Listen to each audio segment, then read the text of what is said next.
And away we go. 8.3, still in contracts. All of Unit 8 is all about contracts. But up to this point, we have talked about contracts, big picture, generalized.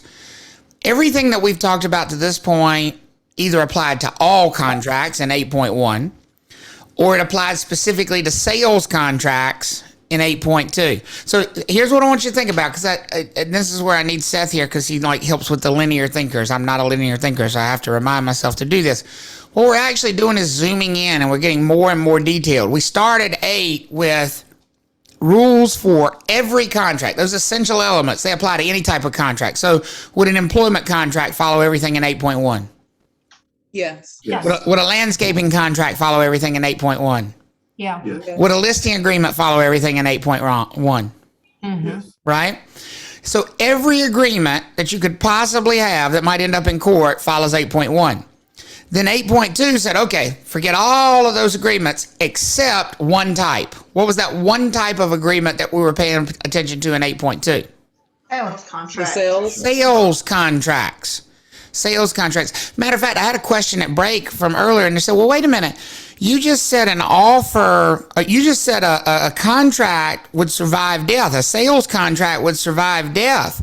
I thought we learned earlier that, like, if we had a listing or a buyer agency agreement and our clients died, the listing or buyer agency agreement went away. And that's true. Because what we learned in 8.2 only applies to what kind of contracts, folks? Sales contract. Colors. Only applies to sales contracts. There we go. I think it's Jessica's. I got it. It only applies to sales contracts.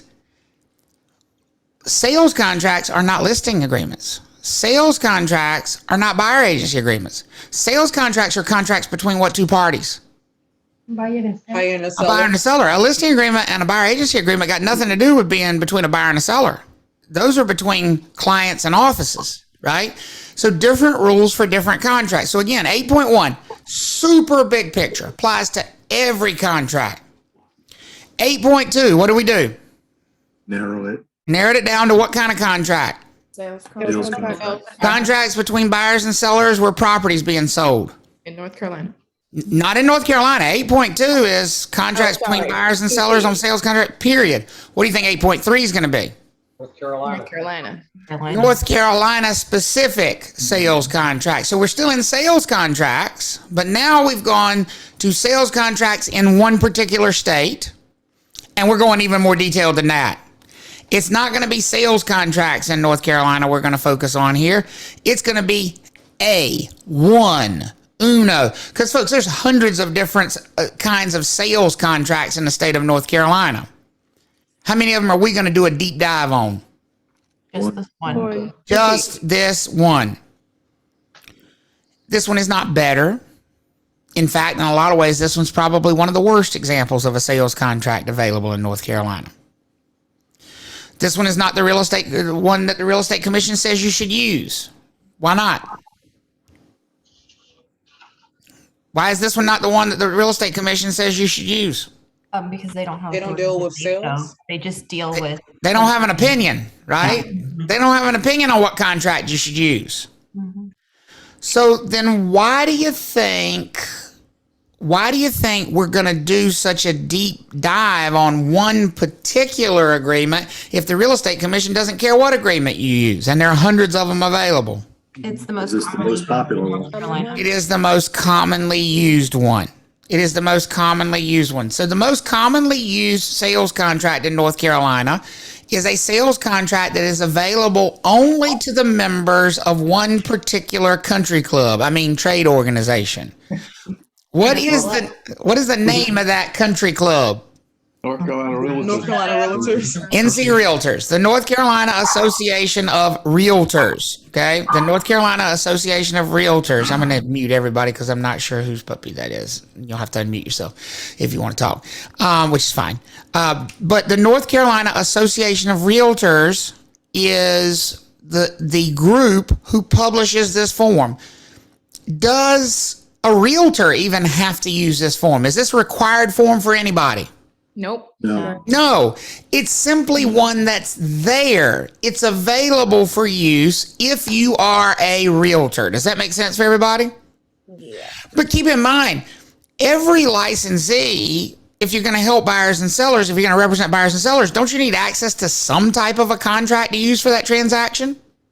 Yes. And since we can't write it, where would we normally have to turn to get a sales contract? Lawyers or attorneys. Attorneys. That gets expensive. How many of you would like the idea that when you got out in this business, that every time you had a buyer, every time you had a seller, you had to go sit down, even just to make an offer, and hire an attorney to draft that offer for your buyer or seller? Does that sound fun? No. No. Nah. So here's what the North Carolina Association of Realtors has done for their members. Not for everybody, but just for their members. They've hired attorneys. And they've said, why don't you come up with a form where 98% of everything's already done, except a few little blanks. And we're going to expect our members to be able to do what? Fill in the blank. Fill in those blanks. Are you following me now on what this form represents, right? This is real estate paint by numbers, and it's the most common example of real estate paint by numbers right here. That doesn't mean the real estate commission says it's the form that should be used or it's the best form. It certainly doesn't mean it's approved by the real estate commission. The real estate commission will tell you in a hot minute they don't care about this contract. They don't care about this form. They don't care about the Association of Realtors. The only reason we teach it to you is because the real estate commission recognizes there's a very high likelihood you'll end up using this very one. Why do you think most realtors use this? Do you think they think it's the best contract available out there? No, it's just because it's available. Available. It's most commonly used or what they know. Yeah, but what makes it the most commonly used, though? Because it's in the It's available and they don't have to go through an attorney. They don't have to pay extra for it. There it is. It's free to them. Now, it's not free because they have to be members, correct? But aren't they already members for another reason? What other system does the North Carolina Association of Realtors own and operate in different little local areas? The MLS. So if you want to be a member of the MLS, you're already a what? member of A member of the Association of Realtors, which means to you, this form is free. And free always has an allure, does it not? I can't tell you how many realtors hate this form and still use it. Because ultimately, if there was a cost associated with going to an attorney, who would have to bear that cost most likely? realtor. Either the realtor or how about their client? The Folks, I can't tell you how many times I've had a discussion with my buyer going, you know what, this is not a good contract for you. This is not a good offer for you. This structure does not favor you. If I was you in a perfect world, I would use a different contract. And they'll be like, well, what else do I have available? I said, well, we have this one available for free, or we can go sit down with an attorney and have them draft one that's probably going to cost you a couple $1,000s. What do you think that buyer's going to say? Give me the free one. Give me the free one. Even though it sucks and even though it's going to kill me, give me the free one. That's how it becomes the most popular one. Simple as that. Expensive? I'm sorry? Is the MLS expensive? It depends on what you define as expensive. Most Association of Realtors dues and memberships are going to run about $1,000 a year. You know, some people think that's really expensive. I happen to think it's pretty cheap for what you get for basically it. Because if you think about it, it's going to unlock the system you need to do the business, which is the multiple listing system. It's also going to lock all the forms that you need to. It's basically like a real estate career in a box when you become a realtor. So to me, it's pretty cheap for what they provide. You know. Now, this 2T, and people say, well, what does that mean, 2T? When you find out, you tell me. I have no idea. It's just the North Carolina Association of Realtors has like a filing system, and this just happens to be the file number. You know, like you got a social security number. How did they come up with that number of digits for a social security number? I have no idea, but it is, and that's your number. This just happens to be the number in their filing system for this contract. It's called the 2T offer to purchase and contract. We mentioned earlier why it's called an offer to purchase and contract. It starts as what? Offer. It starts as an offer, and then when it's accepted and you communicate acceptance, it becomes a what? Contract. It becomes a contract. Good. It is not even the only contract. Not only is it not the only contract available in North Carolina, it's not even for all properties in North Carolina. This contract is residential specific. So if you were asked on a test, what's the first thing you should say this contract should not be used for? Commercial and also vacant land. Right? This is a residential contract. Even more specifically, there's another type of residential real estate that this should not be used for. This contract should not be used for most new construction sales. Here's the problem with this contract using it in new construction. This contract assumes that the property is complete, that the home is complete. This contract basically says that the property is being sold as is. I don't think you want your new construction contract to be as is. What are you going to get? Pile of what? Dirt. You don't want that. Red clay. You know what? Now, technically, it could be used on new construction if the house is already finished. But it would not be a good fit for use in new construction where the home's not completed yet. So it's resale residential. That's what this contract was written for. It was written specifically to address the concerns that are most commonly found in resale transactions of residential type property. Everything in this section is North Carolina specific. Why? Because this document comes from where? North Carolina Realtors. The North Carolina Realtors. This form is only used in North Carolina. So where would any questions about this form show up? In North Carolina section. North Carolina section. Here's what I'll tell you, folks. When you're studying for the state section, single most important section for the state part of the test, 8.3. Single most important, 8.3. There's of those 40 questions, probably 10 of them come from this section right here. About that. You cannot pass that exam without knowing this form. You just can't. There's too many questions about it. There is a ton of questions about this form on there. So make sure you understand this all going to be North Carolina specific and all not just specific to North Carolina. Does everything we're going to learn in this section apply to any transaction in North Carolina? Let me ask you that way. No. No. Does everything we're going to learn in this section apply to any resale transaction in North Carolina? No. No. Does everything we're going to learn in this section apply to any residential resale transaction in North Carolina? No. They use this. Still a no. Still a no. Because they still have to choose to use this one. Yeah. Folks, even resale residential could choose to use what? Different. A different form. FISBO. Right? Maybe they're maybe they have realtors and they're just like, this form is shit. I don't want to use it. People have an option. Buyers and sellers can choose whatever form they want to use. So I don't want you to feel like this is some forced form, because guess what? They're going to put that on the test. They're going to say, this is the standard form from the North Carolina Real Estate Commission. What are you going to do with that answer? No. No, there is no such thing. It just happens to be the most common one. So please don't apply anything from this contract, from this section, to other contracts. I can't tell you how many people in the industry do that and end up costing their clients thousands of dollars of money. Because they'll run around going, well, my buyer's got 7 days after closing to close. And I'm like, oh, you use the 2T contract, huh? No, it's the builder's contract. I'm like, then why the hell do you think your buyer has 7 days past closing to close? Because they all have 7 days. They all have 7 days past closing to close if they use the 2T contract, because that's in the what? The contract. It's in the 2T contract. Do you think it would be dangerous to assume that things that are in here apply to every other transaction in North Carolina? Yeah. Yes. Yeah. It is. Tremendously so. So everything here, folks, the only way you answer with something from this section, something you learn from this section, what does the question have to say specifically in it? 2T form. 2T contract from North Carolina Association of Realtors. It has to be in the question. Don't you dare use anything we learn from this section unless the question specifically is referring to this contract. Are we all good with that statement? Okay. Because you do have to keep it isolated down to this.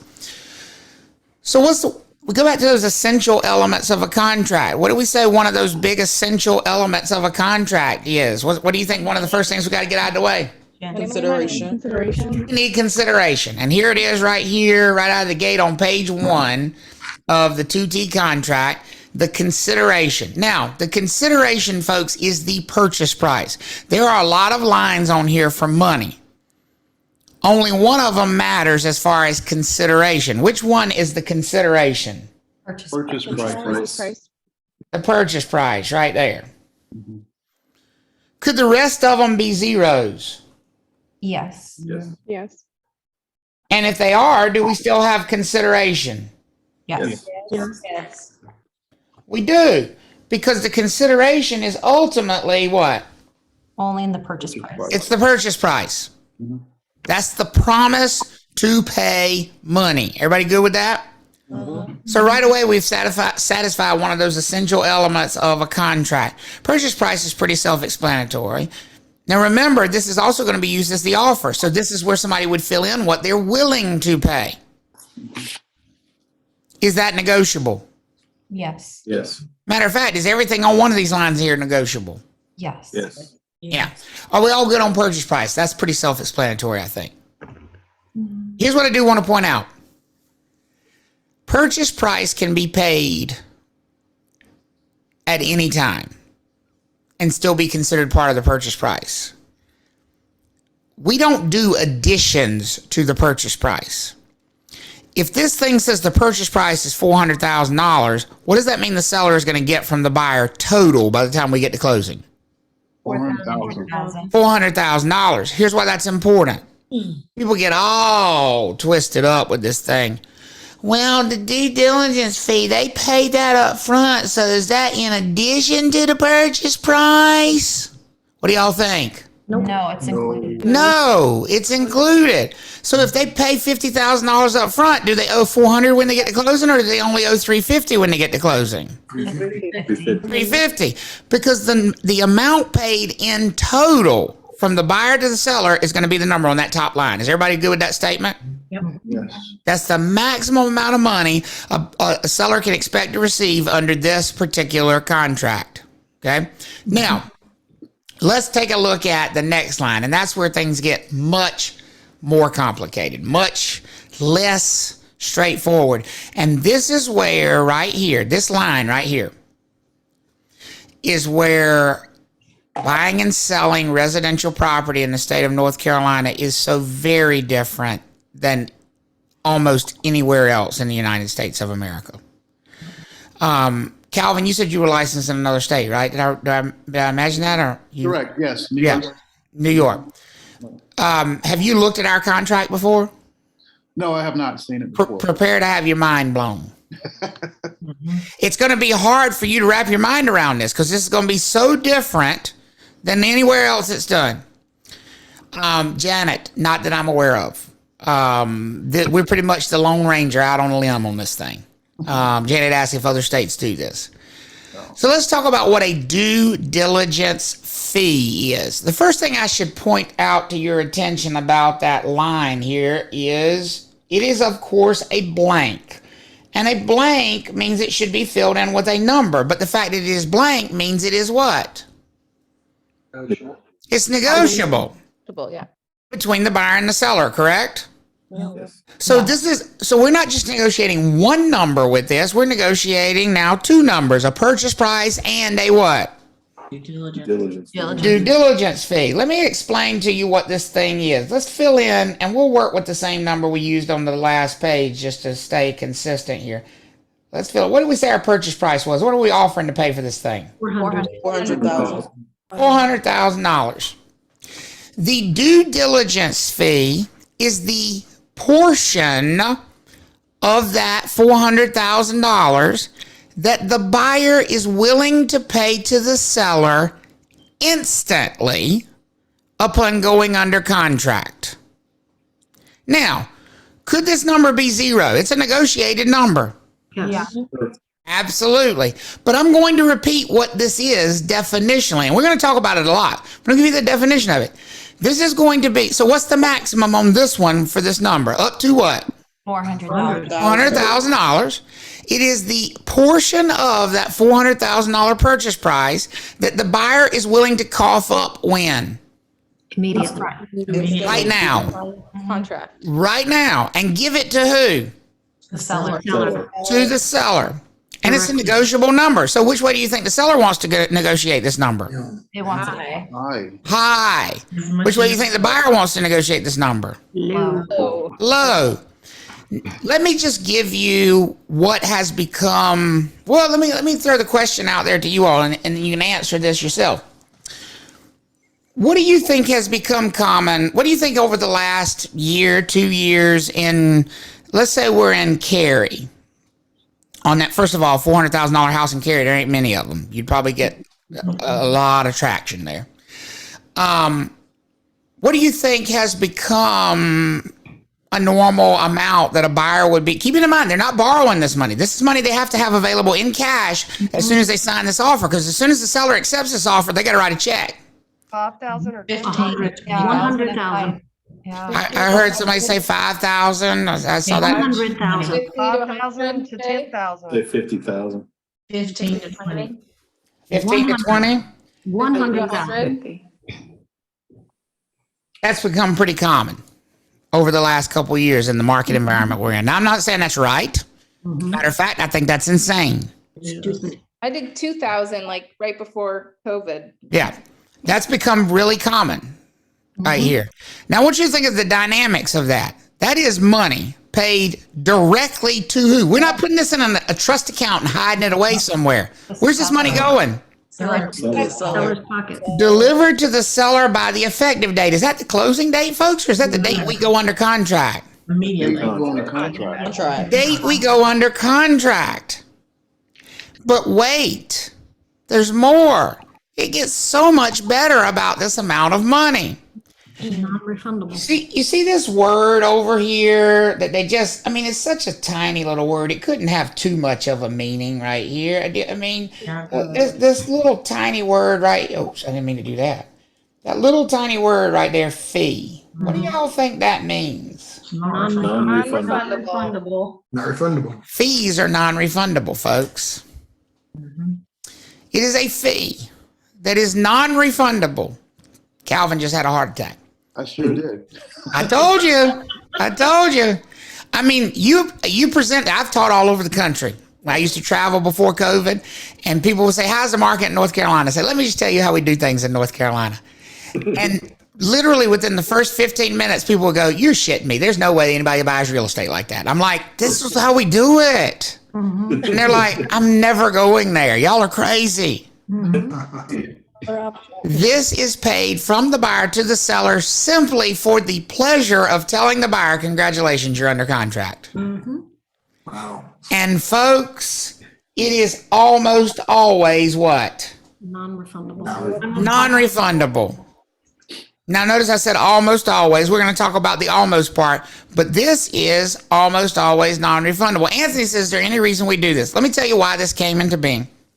Remember, the Real Estate Commission does not publish this form. They don't endorse this form. This is a response by realtors many years ago that they felt that it was too easy for buyers to get out of the contract. That buyers had a bunch of contingencies in the contract. Buyers had a contingency for inspections. What does that let you do? If you don't like your inspection, you can do what? Back out. Yeah. Back out, and more importantly, what? Penalty. Without penalty. Without penalty. Then they had an appraisal contingency. If the appraisal didn't come in, they could back out and what? No penalty, right? And then they had a contingency for getting a loan. If they couldn't get the loan they could back out with no penalty. And everybody started complaining, saying, these poor sellers are getting taken advantage of because the buyer's just stringing them along, right? Because basically you could invent a reason and get out. Everybody following me so far? Okay. So they created a contract and said, well, you know what? We'll just eliminate all the contingencies. So there's a test question right there. How many contingencies are found in the 2T contract that protect the buyer? I'm going to say none. What do y'all think? How many contingencies are there going to be that allow this buyer to get out with no penalty? Get their money back? None. None. Zero. This is a contract without contingency. It was designed to not have any contingencies. This buyer is locked into paying that due diligence fee, and they ain't getting it back. So why do people do $100,000? Because they want the house. Because of the competition. That was what was never anticipated. When this contract was created, what do you think the writers of this contract thought would be a reasonable due diligence fee? Money paid directly by the buyer to the seller just to say we're under contract. $500. $1,000. $500, $1,000 if you were really feeling froggy, you know? But what happened was with COVID, everything went crazy price-wise, but not just sales price. When you got 20 offers, what's one way a buyer could make themselves stand out as a buyer? That due Due diligence. diligence. Offer a higher due diligence fee. Does that make sense for everybody? Because the seller saw this as, I can't lose. I just put $100,000 in my pocket, whether they buy my house or not. All I got to do is stick a sign in front of it that says what? Pending. Under contract, pending. That's all I got to do. Kind of hope they don't buy it. And you do kind of hope they don't buy it. You do. Absolutely. Janet, you had your hand up. So there's no contingency. So that's how they would try to get us, because that doesn't include the addendum or addenda, whatever, for contingency, right? Right. There's no contingencies. But what about the addend, like, can't you add in, like, You cannot build contingencies into this thing. They don't work with this thing. so how do you do that? Or is that? You done- don't. You don't. If you want contingencies as a buyer, what must you do? Make your own. Use a different contract. It is literally impossible to have contingencies with this agreement. Did it used to allow it and it changed? I feel like I've done contingency. No, there have been ones that people have attached to them, but they don't accomplish anything because it was built specifically to have what? No contingency. No contingencies. Right? Amy, you had your hand up as well. Yeah, I just want to say, talking about this due diligence thing, like I firsthand dealt with people in a bidding war due to due diligence. It took me 9 different houses and 9 different offers to be in the one I'm in now because of due diligence. There was one house, somebody offered $350,000 in due diligence on top of a cash offer. Yeah. And it blew my mind. It's insane. It's That's insane. Crazy. It's insane. I've seen ones, and I have seen them myself personally, where the due diligence fee was the full purchase price. I mean, here's what that offer looks like. So let's go back to this one. Here's what the offer would look like. Here's your offer for $400,000, and here's a certified check for $400,000. All you got to do is sign. We give you your money today. Even if we never buy your house, you got your $400,000. That's some compelling shit right there. It sure is. It's so Hard not to sign that if you're the seller, isn't it? Right? And here's the thing. Can the seller take that $100,000 and go to Vegas this weekend and put it all on black on a roulette table if they want to? Sure can. They can, because it's theirs whether the closing happens or not. Calvin, you still with us, or do you need a resuscitation over there? Yeah, I may need therapy. You need therapy after that, right? Here's the thing, though. Here's why I'm pointing that out, and I'm using Calvin, and I'm going to appreciate that he's a great sport. Folks, when you have buyers coming from other states, they're not going to understand what you're trying to explain to them. Because in their mind, especially if you've got somebody who's moved around, I bought and sold houses in 12 places. I know how this shit works. They don't know if they ain't done it here. Because in their mind, when you go under contract to buy a house, you put a deposit down, and then you do inspections, and then you do appraisals, and if things don't work out, you get out and you get your what? Money back. Money back. That ain't the way this boogaboo works. Mm-mm. No. Jamaica said, is the fee deducted from the total? Is it additional? Will y'all help me out? What's the answer to that? That's If you good. buy it. Deducted from the total. It's deducted from the total. Remember, the maximum that the seller is going to get is the purchase price on line 1. So if it was written up like this, that's actually a really good question. Let's finish filling it in. What would be down here on the bottom line is the amount due at closing. $300,000, because the seller's already gotten $100,000 of the $400,000 purchase price when we went under contract. Everybody good with this? Yeah. Okay. Now, when we say that and I'm coming, Natalie, in just a second. When we say that the due diligence fee is non-refundable, that assumes one very important thing, that the seller won't be the source of the problem. It is pretty rare for a seller to breach a sales contract. That's pretty rare. Most of the time, if somebody can't perform on a sales contract, who is it that doesn't have their stuff in order, that the thing falls apart and it's the problems on their side? The buyer. It's usually the buyer. And folks, I'm telling you, it don't matter how sad the story is. If it falls apart on the buyer's side, that due diligence fee is what? Non-refundable. Non-refundable. I want y'all to think about something. Think about how patriotic we are as a society. All those veterans down in Fayetteville who are trying to get VA loans and do 100% financing, right? Mm-hmm. Do they have $50,000 in cash to write a check just to get under contract? No. And their offers don't get considered. Not in this environment. It is an awful way to buy and sell real estate. That's why it took us 9 different times to get out. It is really a train wreck at this point. Better? But do I think it's better? No. I think it's led to outright fraud. Now, I was a big proponent of it when we went to it, because as long as the due diligence fees were, as long as the market was reasonably balanced, it worked well. But to me, the contract has not aged well, because the market dynamics have changed so dramatically compared to when the contract was written, that I think it's not the right contract for the right time. I think it's the right contract for a balanced market, but we're not in a balanced market, and we haven't been for a long time. Natalie, you've been patient. Thank you. Thanks, Travis. My question is, if you're the, let me see how I ask it. Like, if you're the listing agent and they get like 5 offers, for example, do all 5 offers pay it, or only if your offer gets accepted? It's a really good question. When does it say it's due? Due to the seller by what?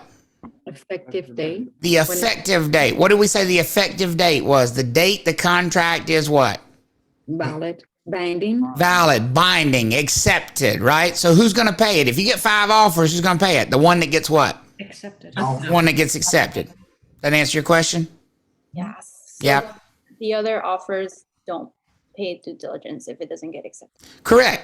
Because what you're paying for is the privilege of having your offer be the one that is accepted.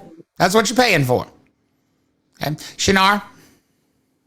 Hi, Travis. I have a question. I was doubting myself, but I decided to ask anyway. Do you remember previously in the beginning, we talked about the disclosure form? Mm-hmm. The seller does not provide the buyer the disclosure form. Shinar, I feel like I'm about to need to come through this computer and kiss you over there. You keep going, but listen, I'm getting all warm and fuzzy feeling over here, because I see where this is going, and I like the way your brain's working right. Y'all better listen to what she's about to say here, because she's about to drop some knowledge on you right here today. Say it, Shinar. Go ahead. So it says that if the seller fails to deliver the property disclosure form to the buyer before the offer, the buyer has 3 ways to walk away from the whatever the agreement, contract without any penalty. Does it apply for the due diligence?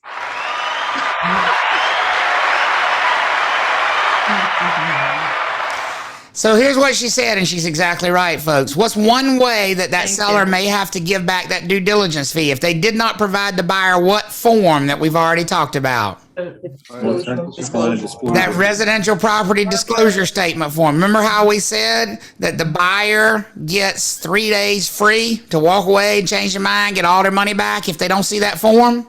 Mm-hmm. Now you might also remember why I told you, as a buyer's agent, you have to almost tackle me to give me that form from my buyer client. What do y'all think I would rather have? A useless form where the seller checked no representation, or 3 free days where my buyer can keep their $100,000? 3 days. Them 3 days is precious, baby. Mm-hmm. Now you may give me the disclosure statement, but you're gonna have to catch my ass to give it to me. I can tell you that. Based on this. Yeah, I mean, that's just the way it is. And as a listing broker, what do you think I'm gonna do with the disclosure statement? Give it right away. I'm gonna shove it to you at every possible, as soon as somebody calls me about one of my listings, before I answer your question, here's a disclosure. I'm like Oprah, you get a disclosure, and you get a disclosure, and you get a disclosure. Because the last thing I want is 3 free days where my seller client might have to give back $100,000. Does that make sense for everybody there? Yeah. Yeah. All right. The The other thing that might happen, though it is rare, that could cause a refund of the due diligence fee is for some reason the seller cannot perform. What if the house is destroyed? Right. That's a pretty good example of the seller not being able to perform under the contract, correct? Yes. And so under that limited example, it would not be fair to have this money be non-refundable. What would the seller have to do in that case? If the buyer wanted out because the property was destroyed, what would the seller need to do? Give back Refund the the money. Give their money back, right? Now, if the buyer wanted to wait around and let the seller fix it, could they agree to that too? Yeah. Right? It's not automatic give them their money back. It's, okay, here's one of the limited reasons you can get out and get your money back. The property was destroyed. How about the seller has like a title issue? They got an ownership issue. They're going through a divorce, something that's going to delay things. That would also be a reason the buyer can do what? Could get out and get their money back. Because again, the seller's not able to what? Perform. But those are such rare examples. I mean, thankfully, we don't have many houses that burn up, burn down, blow up, blow down from the time we go under contract to the time we go to closing. Even though, like most things in this business, it has happened to me before. It has happened to me before. Twice, actually. Twice. So if the seller blew the due diligence fee in Vegas, they're in trouble. There you go. Now you thinking like an agent too. We're just on top of it today. That would be a time when it would be real bad if the seller had put all the due diligence on black and lost it, right? Travis, is that why you kind of should tell a seller don't cancel your home insurance? That's exactly why I tell them don't cancel their home insurance. That's also why I tell them don't spend the due diligence fee. Because what if some craziness happens? Rare things do happen. Speaking of rare things happening, I told you this happened to me twice, right, in my career? Yeah. Well, one time was Hurricane Florence. Hurricane, you can sort of understand, right? Property was destroyed by the hurricane. One time, and I could not make this up if I was, I just can't make this stuff up. Somebody ran through a red light in Raleigh, jumped the ditch, and parked their car in the living room of the house 2 days before closing. Literally plowed through the entire front of the house. Buyer wanted out, and guess what? He was able to get out. They were able to get out and get their money back. But that's such a rare circumstance. Wow. Okay? Such a rare circumstance. Anything other than that. And Yellow, we'll talk about that. We need to get more big picture stuff first, and then we'll get some of the little details, okay? I promise. But anything other than that, anything from the buyer's side, bad inspection, termites, the foundation's crumbling, the buyer's loan falls through, the buyer loses their job, the buyer dies. The due diligence is what? Non-refundable. Non-refundable. Are we all good on that idea of the due diligence fee? Okay. John, you had your hand up.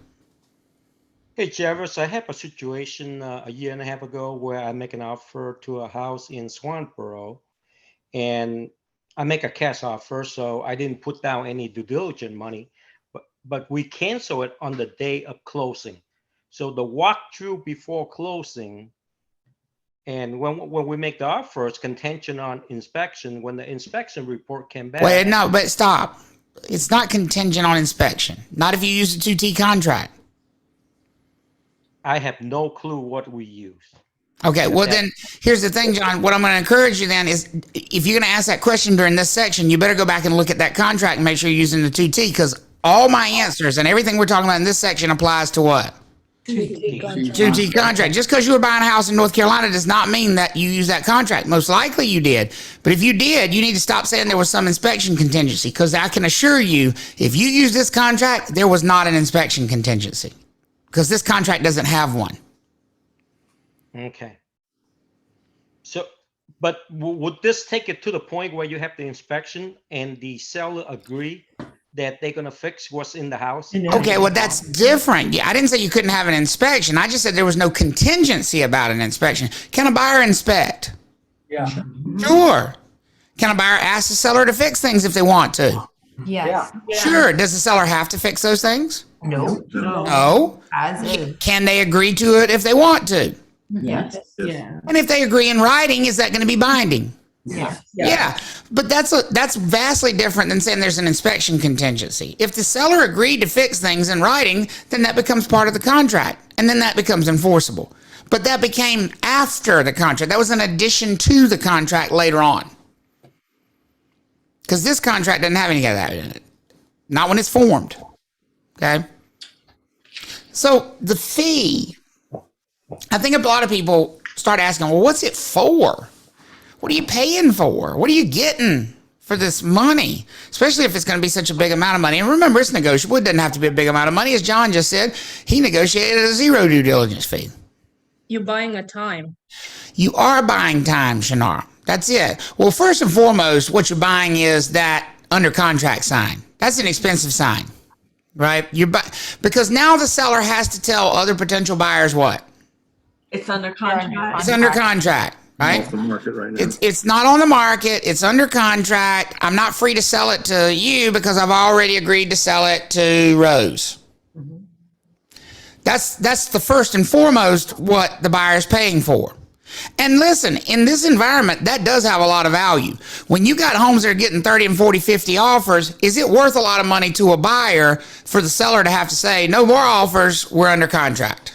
Yeah. Yeah. So that's first and foremost what the buyer is paying for. But Shannara is also right. You're paying for time as a buyer. And the amount of time you're paying for is also negotiable because look what's down here. A what? Oh, it's a blank line. A blank. A blank. And what does a blank mean? Time for us to do what? Fill it in. Fill it in, but negotiate it, right? Yeah. If you're paying for time as the buyer and you just paid $100,000, even if you don't know what the time is for, you want as much of it as you can possibly get, right? Yes. I mean, I don't care what it is you're selling me. If you're going to make me pay $100,000 for it, I want a shit ton of it. I want a lot of it. If it's popcorn at the theater, I want a pickup truck full of popcorn, if that's what you're selling me, right? Right. It don't matter what you're selling. For that amount of money, I want a lot of it. If it's time, I want all the time. Are you following me on that thought process, right? Mm-hmm. And of course, if you're the seller and you're selling time, you want to sell as little as possible. So what does the seller want to do with this period of time? You don't even know what it's for yet, but you know which way they want it to go. Which way does the seller want it to go? Very short. Short. What does the buyer want? Nice and long. Long. Oh, yeah. That's what she said joke in there somewhere, but I'm not doing it, you know. But here's the thing. The buyer wants this period of time to be as long as possible. The seller wants this period of time to be as short as possible. And they're going to have to negotiate that out, just like they're negotiating the purchase price, just like they're negotiating the fee. All of this is done with, so there's going to be a lot of counter offering back and forth a lot of times with this to try to get all of these terms ironed out. So what then is the time for? There's a lot of confusion about this, but actually it's pretty simple. It's a time when the seller has to take the property out of the market so other can look at. I mean, that's true. But from the buyer's, and that's from the seller's perspective. Let me tell you what it is from the buyer's perspective, because there's a buyer perspective this amount of time. Y'all ready for it? Yeah. This is the amount of time that the buyer can walk away from this contract with no further penalty. Now, I didn't say no penalty. Is there going to be a penalty for a buyer walking away from this contract? Oh, yeah. $100,000 penalty, right? Right. Here's what I'm telling you. It could actually be worse than that. So this is the period of time. They're negotiating a period of time that the buyer can get out of this with no what? No further penalty. No additional penalty. Everybody good with that statement? Yes. Yeah. Okay. So let's say they negotiate on here. Let's say they've gone back and forth and we come up with October 15th. Okay. What we are essentially saying is that the buyer has the right to now walk away up until 5:00 p.m. on October 15th of 2022 and not be charged what? Additional penalty. Additional penalty. Anything above and beyond their due diligence fee. Anything above and beyond what they've already paid. It's hard to imagine it could get worse than $100,000, but it can. Commission, attorney fees. It can get way worse. And so this is the period of time that the buyer knows they have to figure out, do I really want to buy this property or not? And if you look at the language, that's what it says up there. Let's look at the language for just a second. It says a negotiated amount, if any, paid by the buyer to the seller for the buyer's right to terminate the contract. And look at for the reason they can terminate. No reason. Any reason or no reason at all. Does the buyer even have to give a reason why they want out? Nope. No. No. All they have to do is send an email that says, I'm terminating. Wow. And as long as they send that email or text message or whatever it is before 5 p.m. on October 15th, they know exactly how much it's going to cost them. How much is it? $100,000. Whatever numbers on page 1 back there. In this case, it was what? $100,000. Now keep in mind, they've already paid that. So how much are they going to have to take out? How much are they going to have to dig in their pocket for to terminate this thing? Nothing No else. more. Nothing. They've already paid it. Everybody with me? Notice, because this is where people start to go off the rails on this. Does it say the seller has the right to terminate this contract? No, just No, just the buyer. You know, it really would. They should, you know, and the more I teach this class, the more I realize how they should have a word that describes a contract where you got two parties, but only one of them is bound and the other one has the right to walk away. They really should come up with a word that describes a contract like that, shouldn't they? Where like two parties have agreed. Well, voidable means you got a problem with one of the parties. Voidable means I don't have a problem with either one of these parties. It's almost like we need a way to describe a type of a contract where what? Unilateral. Are you telling me this is a unilateral contract, folks? During the Yes, sir. Yeah, it is. It is a unilateral contract. During that time, right? It's a unilateral contract, exactly, Christina, up until October 15th of 2022. By the way, Deani, you can't say it like that. Deani put two parties, one promise up there in the chat. Let me tell you why you can't say it like that. Because the other night we said that, and somebody went so off the rails about two girls, one cup, and I was like, no, we can't, no. I can't even talk for the next 15 minutes when you start talking about that's no. Okay, but you're right. Two parties with one promise. That's a unilateral contract. This is a unilateral contract until when? 5 o'clock. October 15th. October 15th. Then it becomes what? Bilateral. Bilateral. Who's bound until October 15th? Seller. The seller. Who's not bound until October 15th? The buyer. The buyer. Y'all starting to see that now? Everybody okay with that? So this is the period of time, the due diligence period is a period of time, and it says time is of the essence there. Time is of the essence is just a phrase that means this is a firm deadline. There is no exception to this deadline. It doesn't mean 5:01 p.m. It doesn't mean 7 o'clock that night. It means exactly 5 p.m. on that day exactly. Everybody okay with that? Yeah.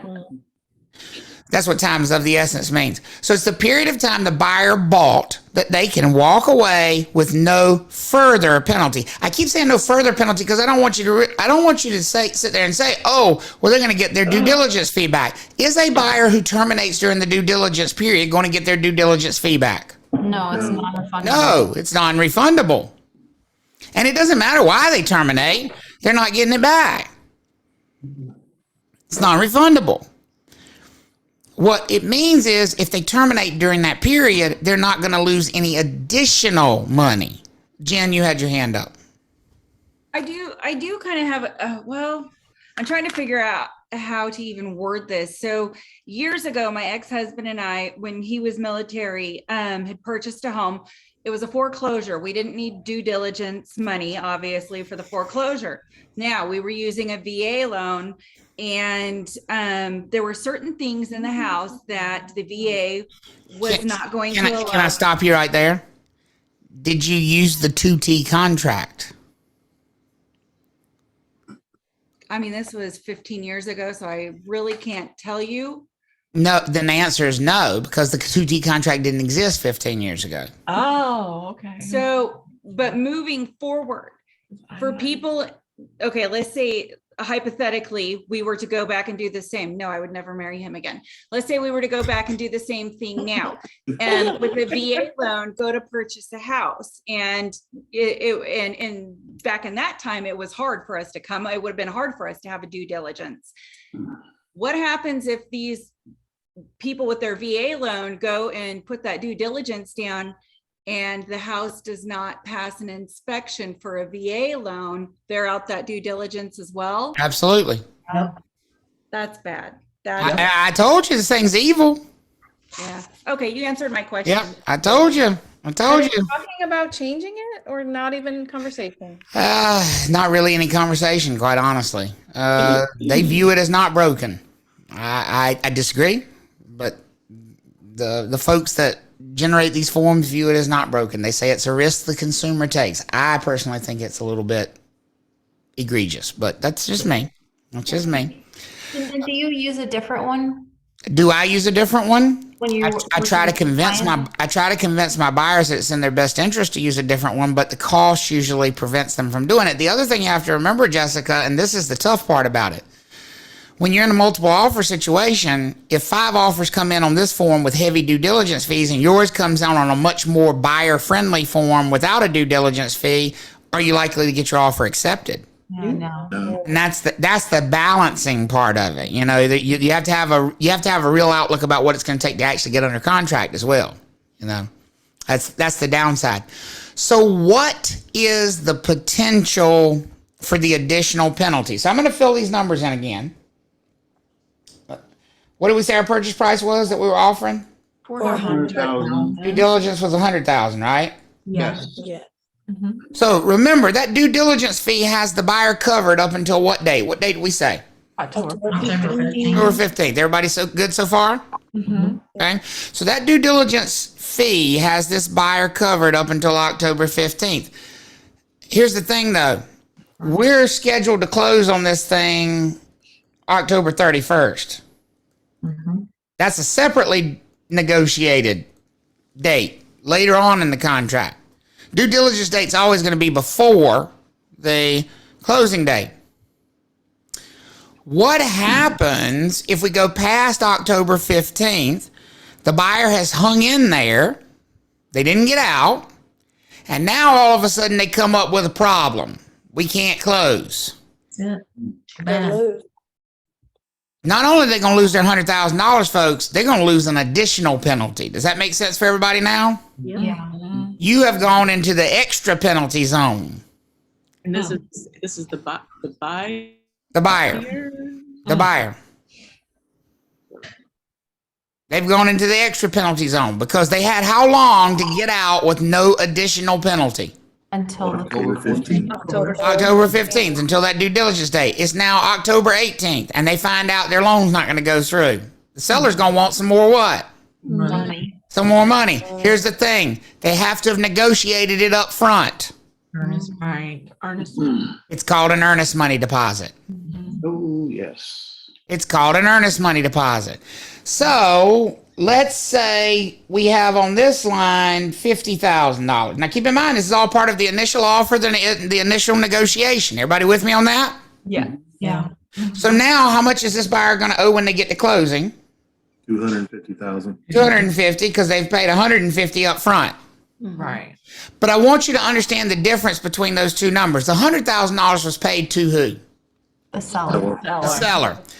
The earnest money deposit, not fee. Where do deposits go? To a trust account. Banks, right? In trust accounts in banks. Does that make sense? Right. So the seller does not have this money. This money has been put in trust. This money will only be used if the buyer goes into the extra penalty zone. Does that make sense for everybody? Yeah. The only way the seller will ever see this money is if we go into the extra penalty zone, which means the buyer goes past what date? October. October 15th. October 15th, and still for some reason does not close. Mm-hmm. If on October 18th that buyer realizes they do not close and this thing looks like this, what is the trust agent or the escrow agent going to be expected to do based on this contract with that $50,000? Transfer it to the seller. Transfer it to the seller. Give it to the seller. So in essence, it didn't cost them $100,000 to get out. When they were in the double penalty zone, it cost them what? $150,000. $150,000. And listen, I've had people say, somebody said this to me last week. They're like, God, I feel sorry for a seller when the deal falls apart. Shit, I don't. No, they're gonna make money. How many sellers you think would have this? They're gonna feel upset when that thing falls apart. No, because they just turn around and sell it to somebody else. If it was October the 20th and you found out this deal, come on, baby, get shit together. We're going on a cruise this week.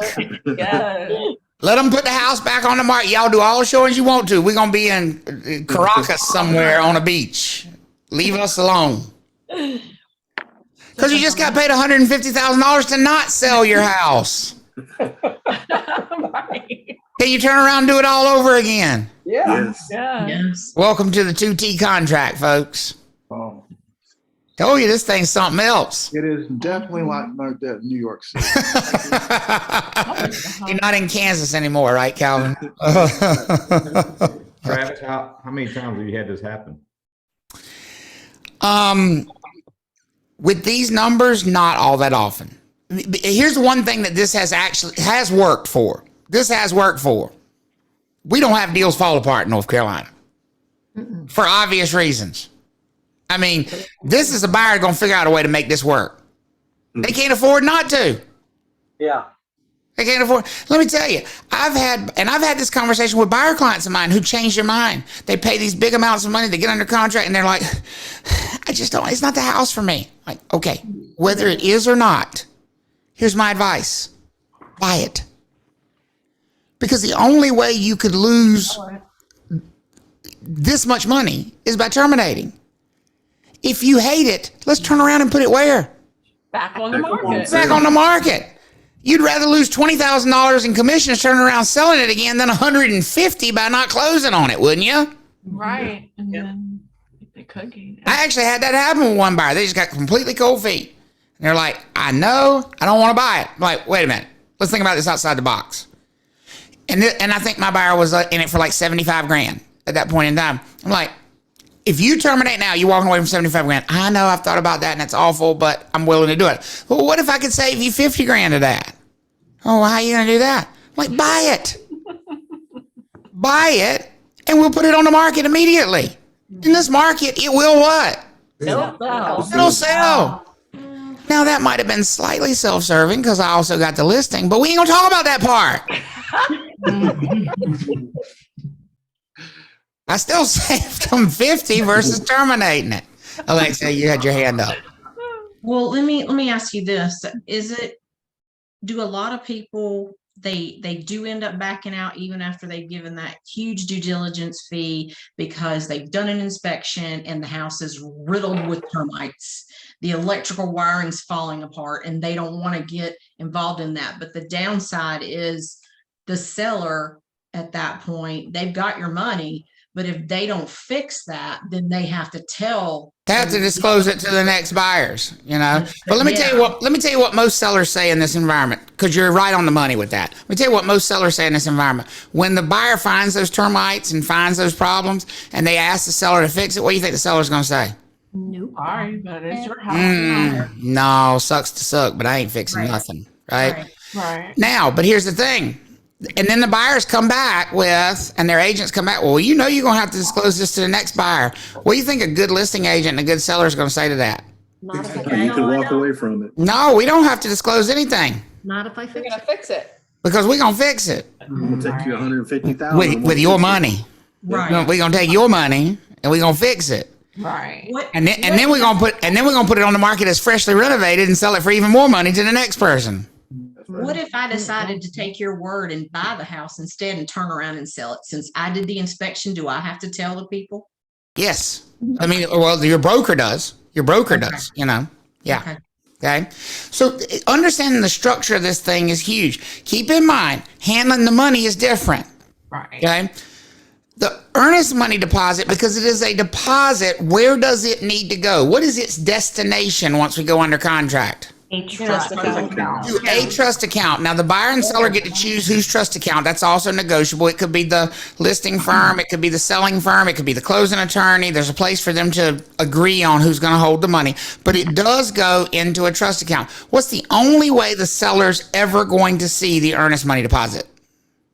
If the buyer backs out. If the buyer backs out after what? Due diligence day. So let me flip it around then. What's going to happen with that money, according to this contract, if the buyer backs out before the due diligence date?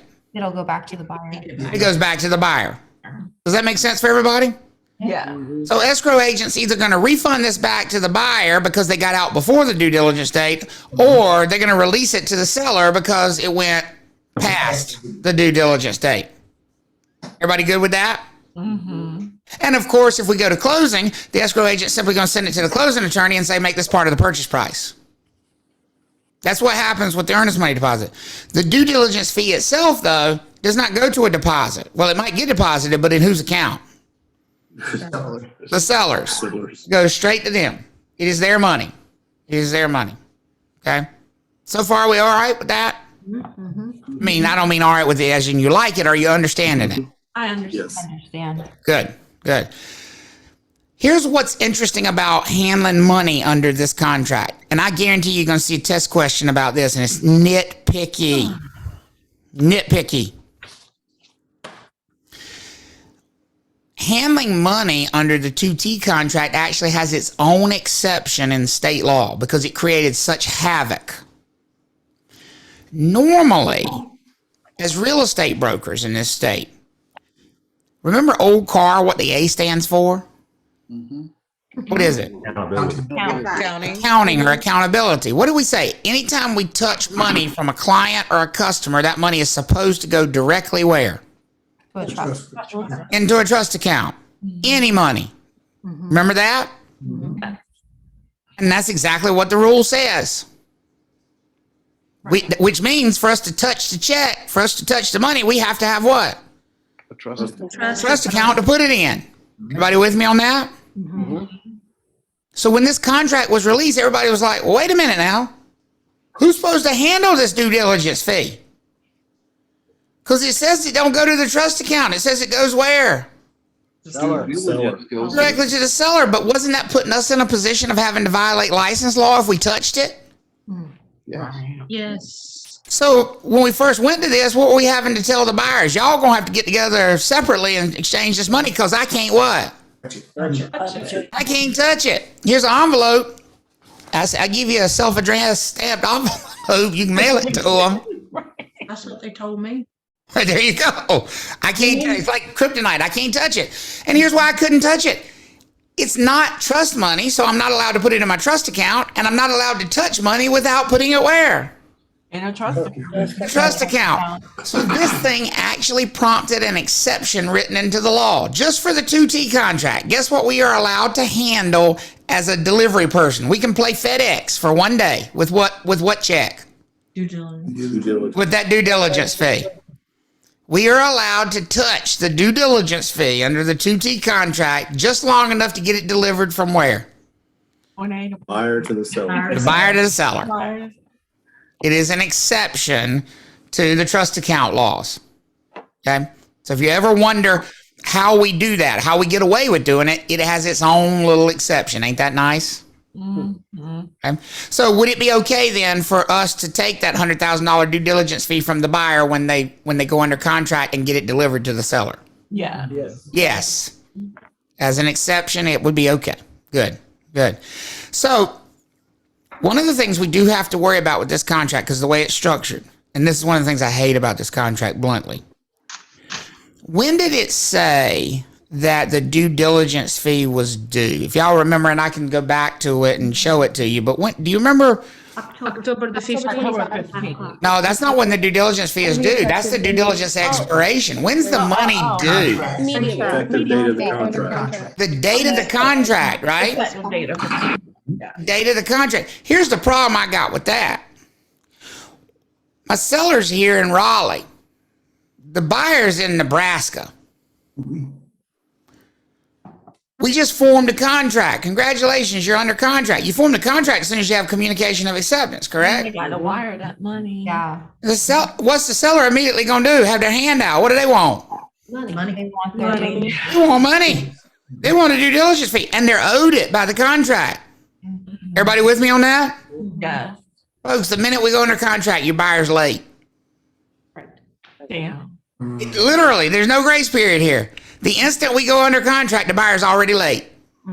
Did everybody hear that? Do I need to repeat it again? Nope. Got it. Was there a fee? The instant we go under contract, that buyer is late on that due diligence fee.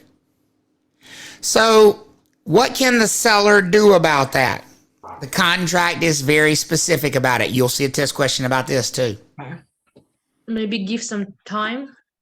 Well, the seller can give some time if they would like to, but the contract tells them how strict they can be. This is as strict as the seller can be. The money is due. It's late. Everybody with me so far? Yeah. Yes. Here's what the contract says.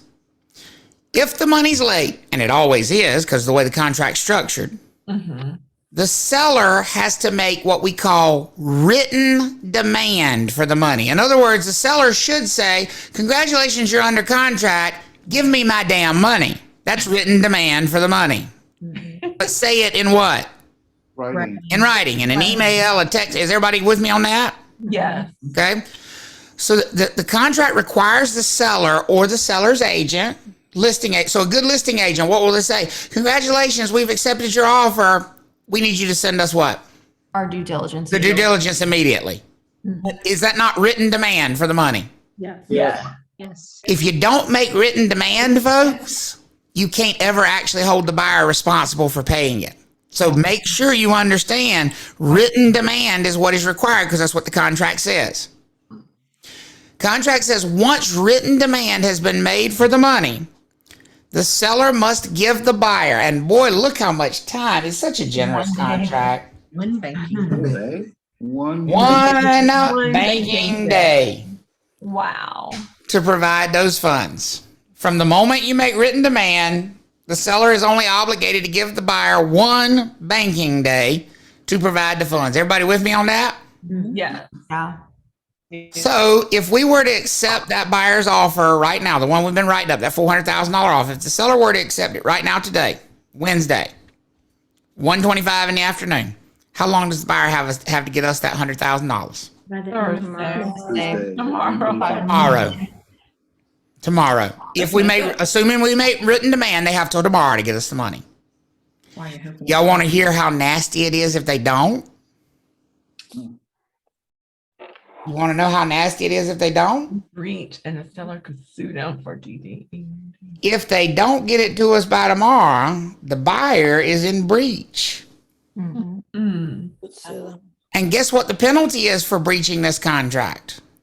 You already know it, actually. What is the penalty for breaching this contract? 100,000. Not 100. That's not a breach. That's Earnest money. it's both the due diligence fee and what? The earnest money. Earnest money. So literally, if that money is not delivered by tomorrow, the seller can declare, this buyer is in breach. I'm going to go sell my property to somebody else. Wow. And then immediately file a lawsuit against this buyer for their $150,000. It doesn't make sense, actually. Ain't it nice? It's terrible. I'm telling you, somebody was living like a country song when they wrote this. Their dog died. Their wife left them. They had a bad day when they wrote this. You don't come up with this unless you're trying to just punish some folks. Do people actually do this though? I mean, does it happen very often? Not very often, but it can happen. usually the sellers probably don't even know. Well, here's what happens most of the time. They make demand for the money. If it doesn't show up, they got 15 other offers. They just accept another one. They move on and they close. But I'm going to tell you something, though. If you really inform your seller, and by the way, you can still sue them and get that $150,000. How many of them you think might think, wait just a minute now? Yeah. Because it does give them the right to do it. Shirley? Yes, can you repeat what you said about if the agent doesn't demand in writing? I said if somebody from the seller side doesn't demand in writing, then there is no deadline for turning the money in. You can't hold them responsible for turning it in because the contract says the only way to force them to turn the money in is to make what? Immediately. A written demand. Got it. And then give them one banking day after you make written demand. Are we all good on this little deadline right here? But Okay. Travis, the attorney would have to write that in for them, correct? Would have to write what in? The demand has got to be one. No, demand is not part of the contract. Demand could just be an email that says, hey, we're under contract. We're demanding I love your question, Shane, but that's not part of the agreement. That's just a demand saying, hey, you recognize we're under contract. The contract says this. We're demanding the money. Yeah. That's just a communication. Yep. Absolutely. Travis, is the one banking day is mandatory? What do you mean is it mandatory? Like if for example, seller says, okay, we are under contract, but you have time, like deliver the money, like within a 3 business, they change the one bank. Of course, the seller can give as much time as they want. This limits how strict they can be. This is what the seller can enforce if they choose to. Could the seller choose to give a week if they want to? Yes. Sure. Okay. Absolutely. But so here's what I'm saying to you. When you're a buyer going into this, you need to be prepared for this because this is worst case scenario. Got it. This is what the seller could hold you responsible for. See, I've had buyers come up to me and say, well, I want to make an offer on that property. What do you think the first thing I ask them, once we go through the numbers, what do you think the first thing I ask them is, where's the due diligence money? Right. Where's it at? Because it better be somewhere you have very quick what? Access to it. Some of them will say, oh, well, it's in my 401k. Bad answer. Because if it's in your 401k, ain't no way you getting it by tomorrow. Right? I got to protect them from that. Right. This needs to be money they can access quickly. Otherwise, they might be in breach of contract. So just to be sure, another question. So if there is no written demand from the seller side, the due diligence money can be delivered within any time. There is no time. It's like implied agreement. Correct. That's exactly right. Because the only way the seller can say, hey, you didn't give me my money is if they can show we made written demand and then waited a day and didn't get the money. The written demand is key. Do you not make written demand? Did you already answer this? Sorry if you did. So that you hope that they breach? Sure. As a listing agent, you should. Yeah. If I'm protecting the seller's best interest, when am I making written demand? Never. Right. At the seller's best interest, when am I making written demand? As soon as as soon as possible. I can't say they're in breach until they have defied my written demand to give the money. Yeah. Right. They can't be in breach until I've made written demand and they still didn't get deliver the money. So if I'm representing the seller, the best thing to do is make written demand immediately. I've had this call often in our business. And sometimes, I'm be honest with you, I'm here to protect my client. I ain't here to protect everybody. I'm here to protect my client. I'm just going to ask y'all a question. Who would you be? Now that you know me a little bit, do you think it's possible that there might be transactions where I represent the buyer where I have the buyer's due diligence check in my possession and I'm asked the buyer with their permission to not give it until the seller makes written demand? Do you think I might do something like that to protect my own client? Oh, yeah. Oh, yeah. Folks, lesson number 1 when you're dealing with Travis, if you ever want to see that due diligence fee, you better make written demand for it because your ass ain't getting it until you do. Right. Because that's what the contract says. You got to make what? Written demand for it. And here's the thing. Even if you wait till it's 2 weeks late, you can't stomp your feet and say, bring it today. Because what does the thing say? You make written demand, you got to give me what? One banking day. A banking day. It's the way it works. You got to follow the contract. Could they get out of the contract if they wanted and save their money? Like, since it was never actually paid? Or? Well, no, not necessarily. The seller could sue them, but a lot of sellers won't go to that extent. And that's why I hold it back until it's, until they make written demand.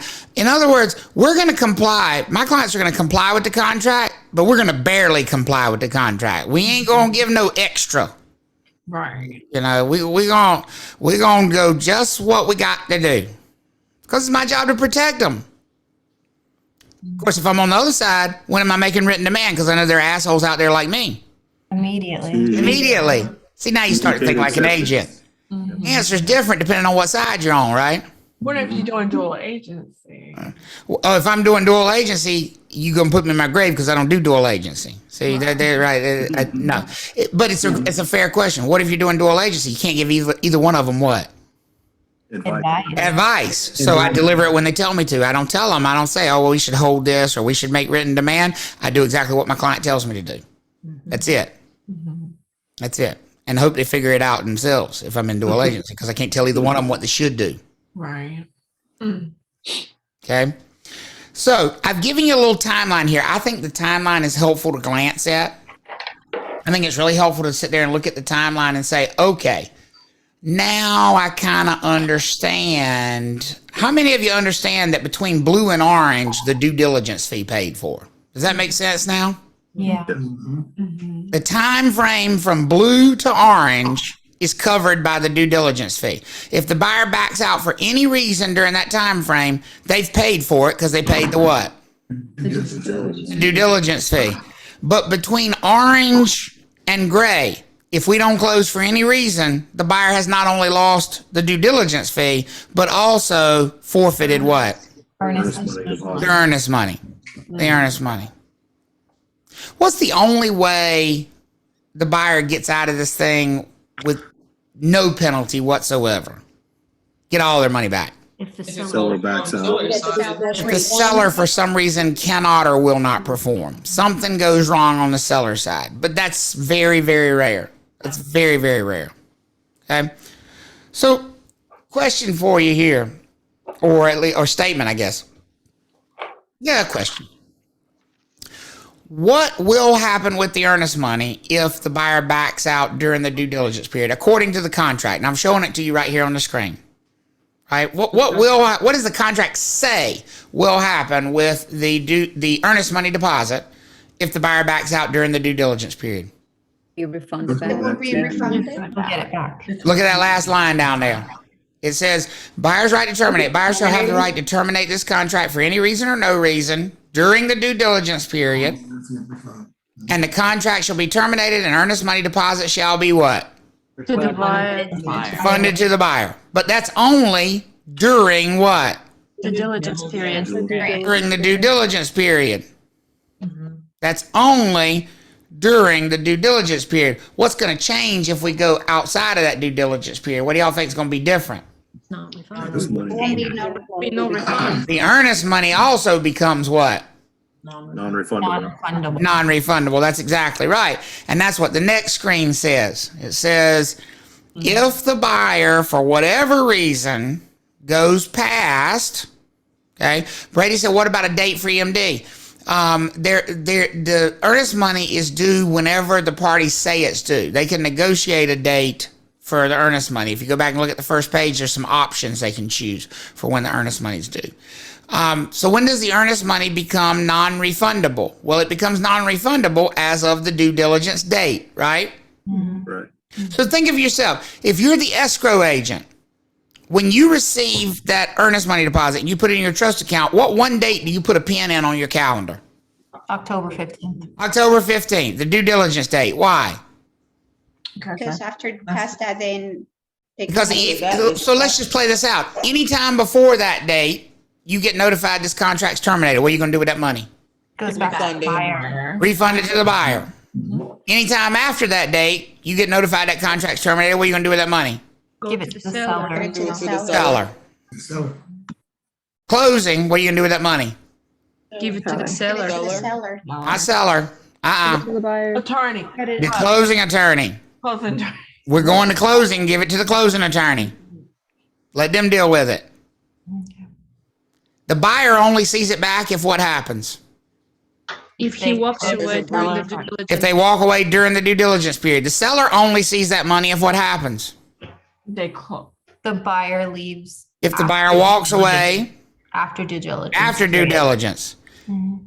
If we And close, it goes where? To the attorney. To the closing attorney, and the closing attorney figures out what to do with it. It may go to the seller, it may go to pay off the seller's loan, we don't know, but it goes to the closing attorney because it becomes part of closing. Does that make sense for everybody?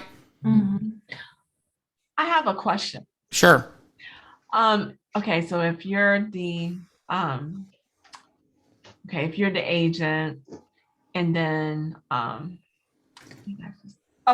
if your agency doesn't have a trust account, If your office, your brokerage doesn't have a trust account, right, can they just give it to the closing attorney to hold? that is for the parties to agree. There's a blank line on here that says the escrow agent is going to be blank. And so the parties agree to who's going to hold the money.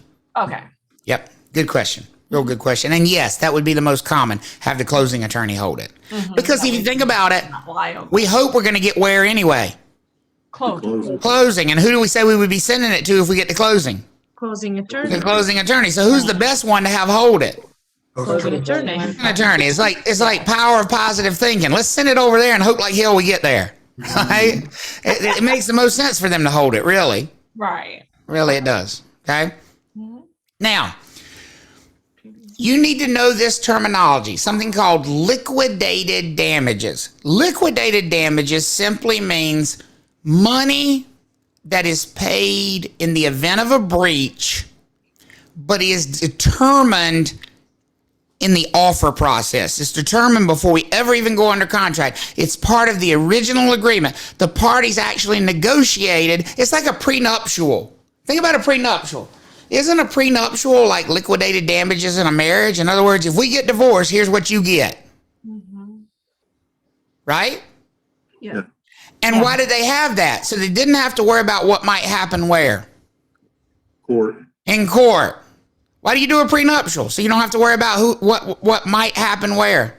In court. In court. Why do you negotiate liquidated damages in a contract? So you don't have to worry about what might happen where? In court. In court. So what do you think is the whole purpose of negotiating liquidated damages between parties? To avoid going where? To court. To avoid going to court. So anytime the two parties negotiate basically a prenuptial as part of their contract and say, if we split up, here's what I'm going to pay you. We call that liquidated damages. Can you think of anything in this contract that we've talked about so far that is basically negotiated in advance that the buyer would lose to the seller in the event the buyer breaches this contract? Earnest money. The earnest money. I love y'all. The earnest money deposit. That's exactly what the earnest money deposit is. It is liquidated damages that are negotiated up front. Here's the thing, though. If that line says 0, how much is the seller going to get for that breach? 0. 0. Because when you agree to liquidated damages, what you're really agreeing to is that there won't be a lawsuit as a result of this breach. You're saying we won't sue each other. We'll just take this amount of money and we'll be happy with it. So as a seller, should you agree to a 0 earnest money deposit there, or is that kind of dangerous? That's Dangerous. Kind of risky. Kind of risky. Okay, that's liquidated damages in a contract.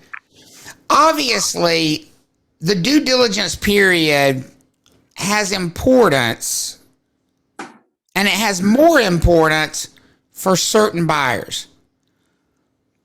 Is the due diligence period important for a buyer who pays a $50,000 due diligence fee and a 0 earnest money deposit? Is the due diligence period important?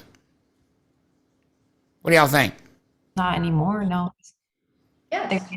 What do you think? Is the due diligence period important for a buyer who pays a $50,000 due diligence fee and a 0 earnest money deposit? So I'm gonna write that down. $50,000 due diligence fee. I want you, because we want to talk our way through this. $50,000 due diligence. 0 EMD.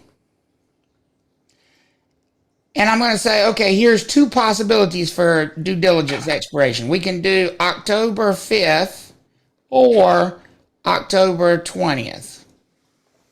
From the buyer's perspective, which one's better as the due diligence expiration with those terms? Was it 20th? 20th. They're exactly the same. Yep. Oh, yeah, with those. Oh, yeah, because you've already lost $50,000. They're exactly the same. What changes on the due diligence expiration, folks? Nothing. The earnest money becomes what? Non-refundable. Non-refundable. All $0 of it. So is the due diligence period always important, or is the due diligence period only important if you've paid an earnest money deposit? It's only important if you got earnest money deposit. It's only important if you've paid an earnest money deposit. Now watch this though. Get it. Now which is better for the buyer? Yeah. October 20th. Because on October 20th, their $25,000 becomes non-refundable. Does everybody see the difference between those two? Okay. So when people ask me all the time, well, how important is it for me to get my appraisal done before the due diligence before the due diligence period? I say, what do you think the first question I ask them is, how much is your what? Your earnest money. How much is your earnest money? That's how important it is to get your appraisal done. How important is it to get my inspections done before my due diligence period? Well, how much is your earnest money? That's how important it is. It's that many dollars important. Not the due diligence fee. Because here's the thing, the due diligence fee is burnt already, right? Right. The only one that changes is the earnest money deposit. When you start to see that, folks, you've got this contract mastered as far as the questions will be. Nice. That really is true. No doubt about it. Somebody's echoing. Hopefully it stopped. Yes. I don't know who it was. Are we feeling pretty good about that? Getting there. Getting there? Just remember, the due diligence fee never changes its status. It's always what? Non-refundable. Non-refundable. Eliminate a test answer that says give them their due diligence fee back. It's not going to happen. Unless, what's the one rare situation where that could be the case?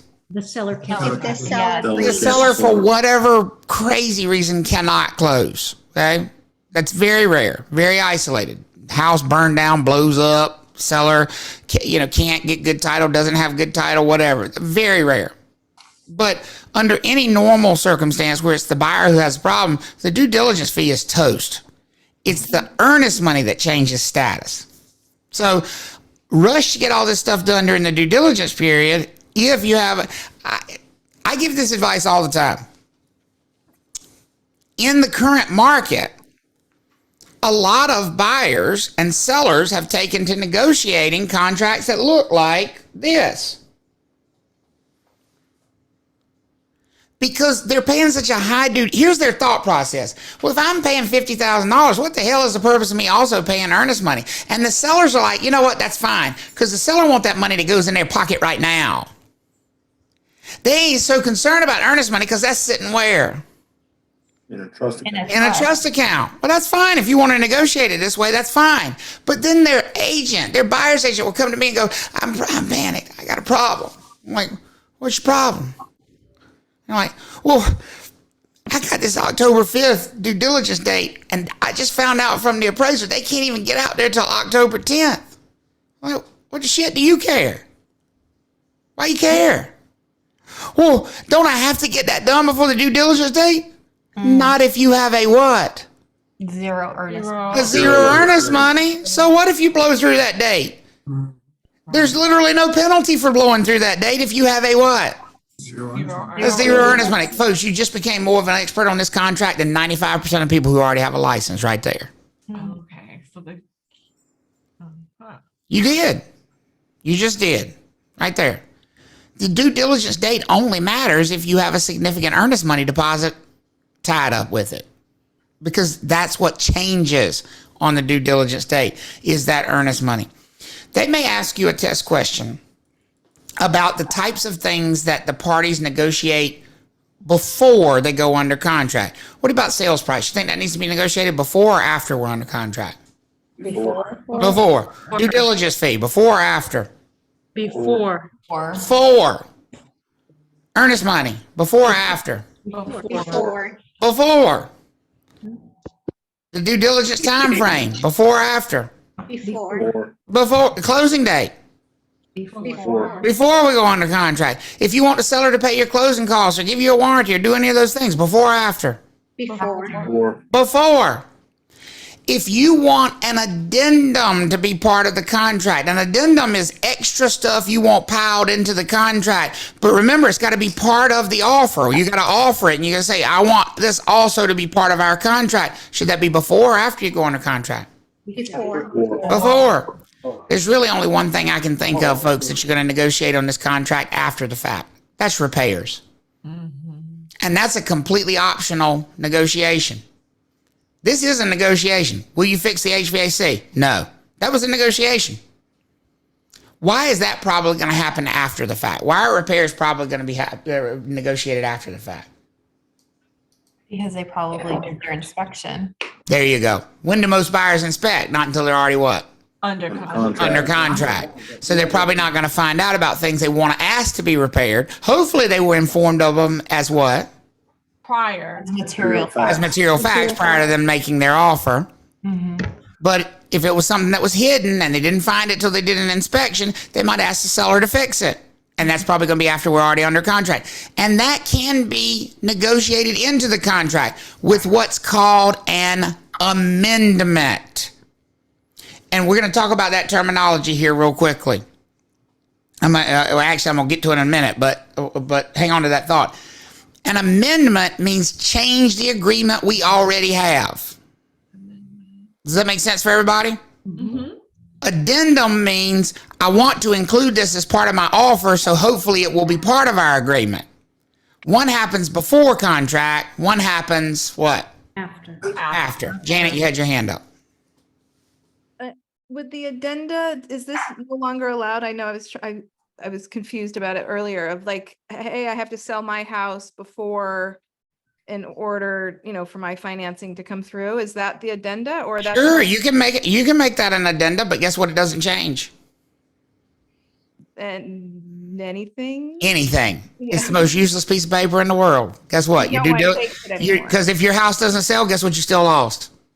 Your due diligence. At least your due diligence fee, and if you pass the earnest money date, past the due diligence date, you also lost the earnest money. Doesn't change a thing.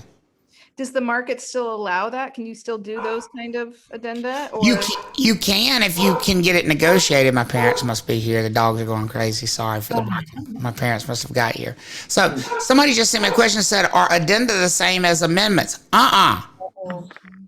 It is an addendum or addenda if it was negotiated when? prior to Before we had a contract between these two parties. If it was part of the offer and the back and forth negotiation, it's called an addendum. If we were under contract and everybody said, wait a minute, we need to change something about the contract we already have, it is a what? Amendment. It's an amendment. Does everybody see the difference? Yes. So an amendment is a renegotiation.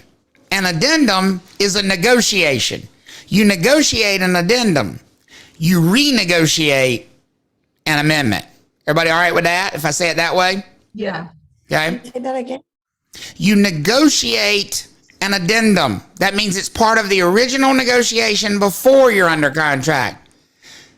If you're under contract, it's too late for an addendum. You can't negotiate after you're under contract. You can do what? Renegotiate, which would be an what? Amendment. An amendment. An amendment. So what about contingencies in this contract? There are no. There's no contingency. There are no contingencies. Right. There are no contingencies. It's a contract without contingencies. Janet, did you still have a question or was that from earlier, your hand? You good? Okay, you good. This is a contract without contingencies. It really is.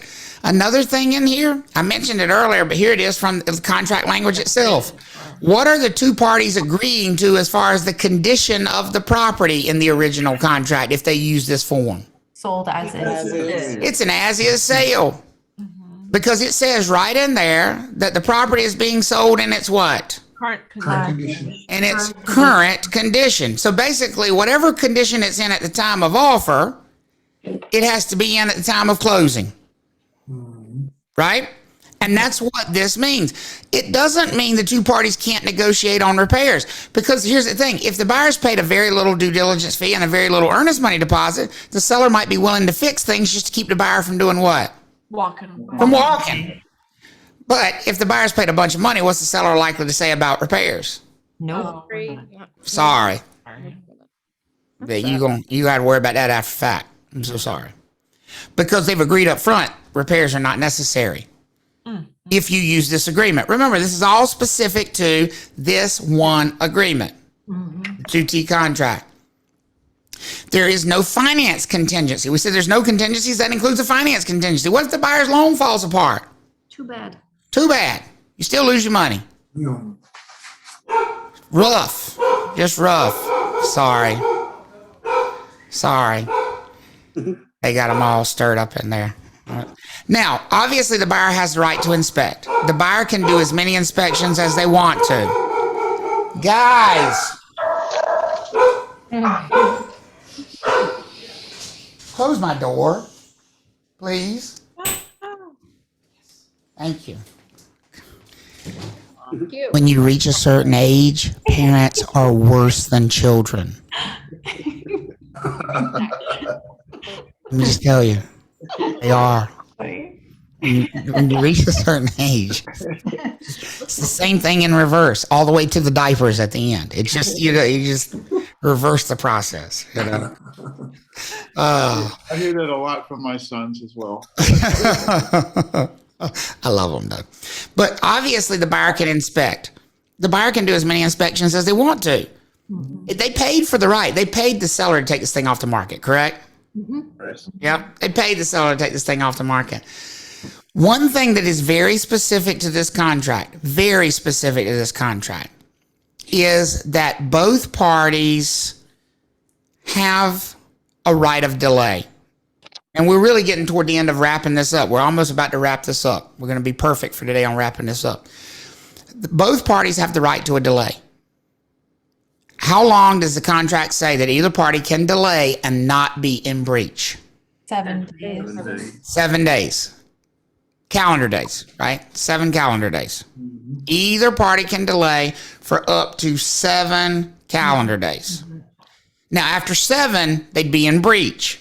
And the other party can move forward and sue them and all those kinds of things.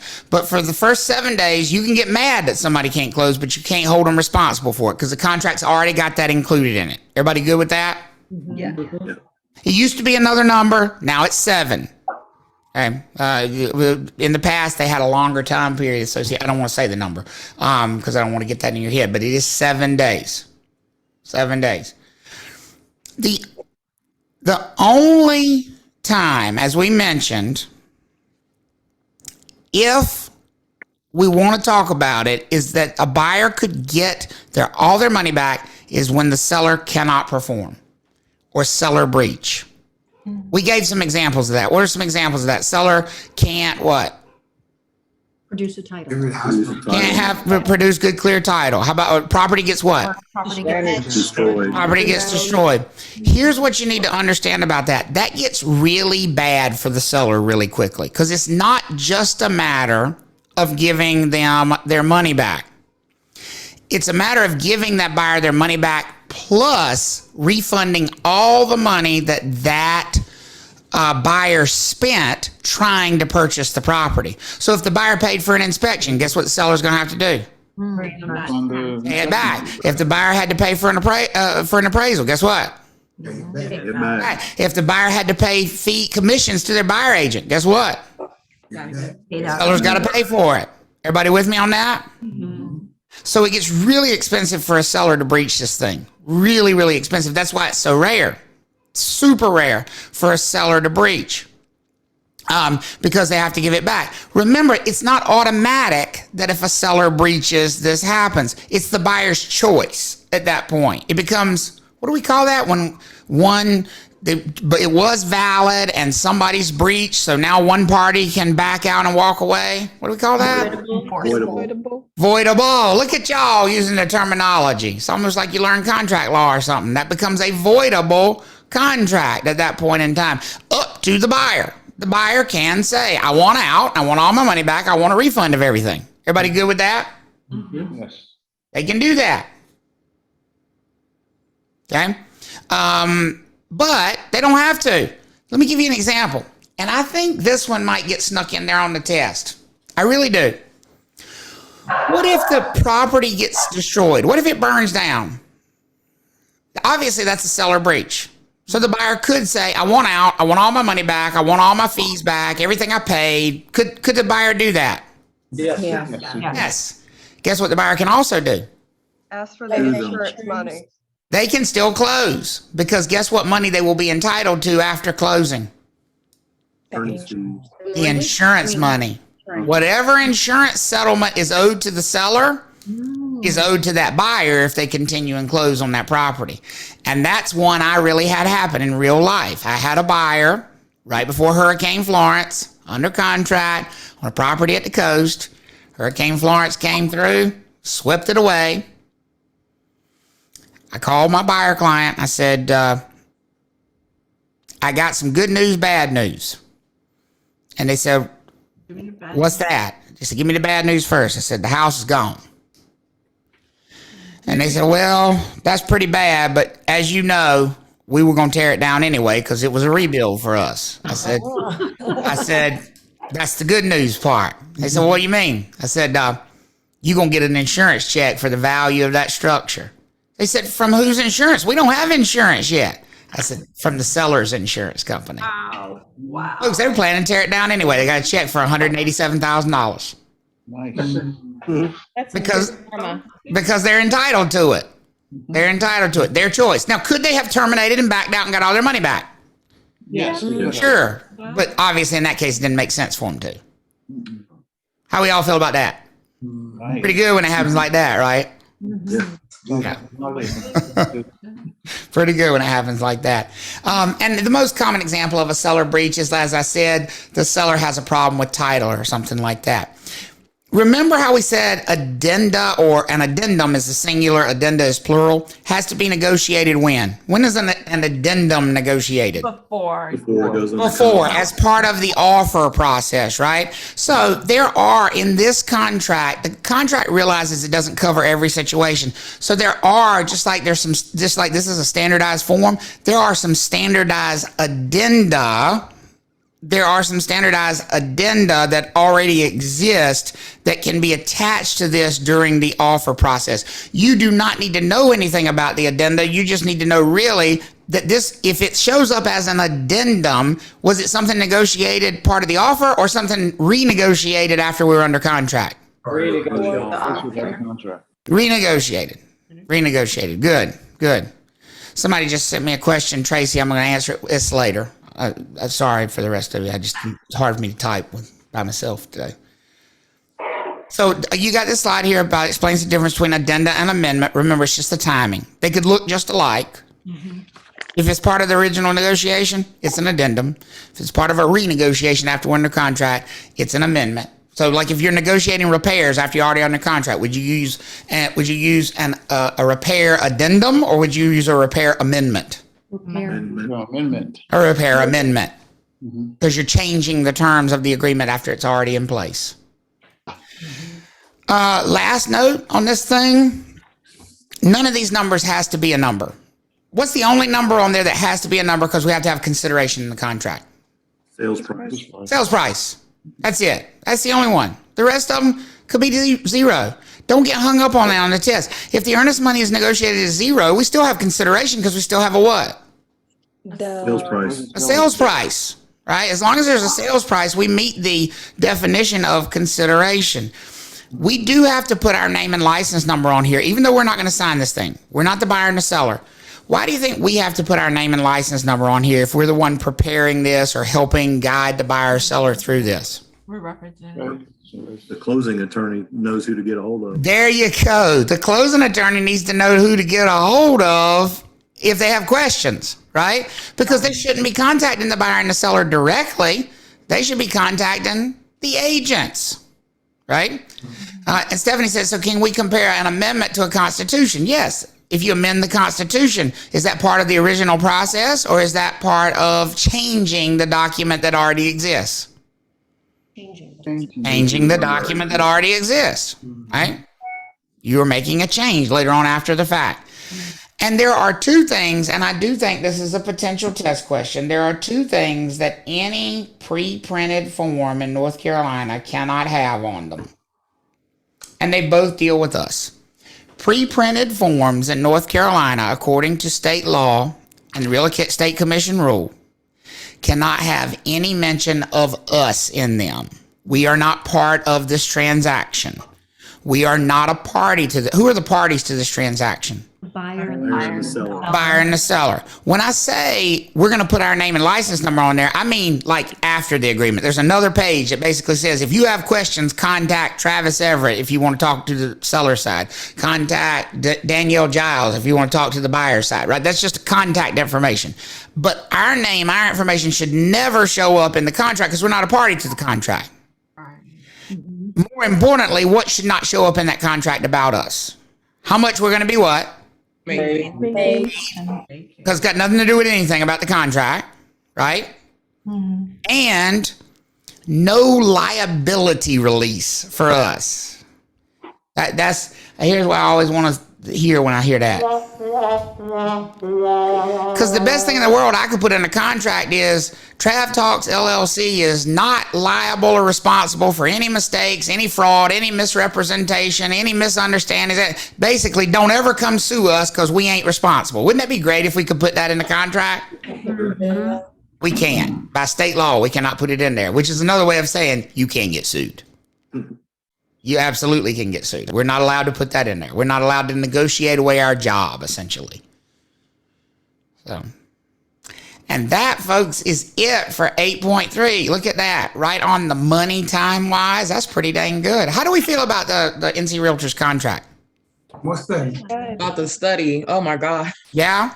You need to take a look at it. Remember, don't overly complicate it. The basic structure is very simple.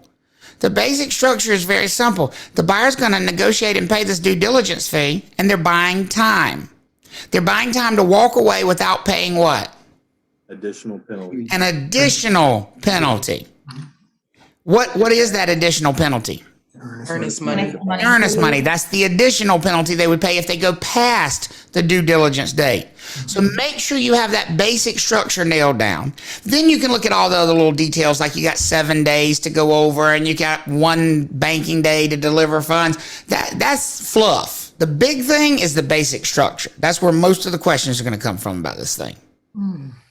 Rebecca, you had your hand up. Yes, I just had one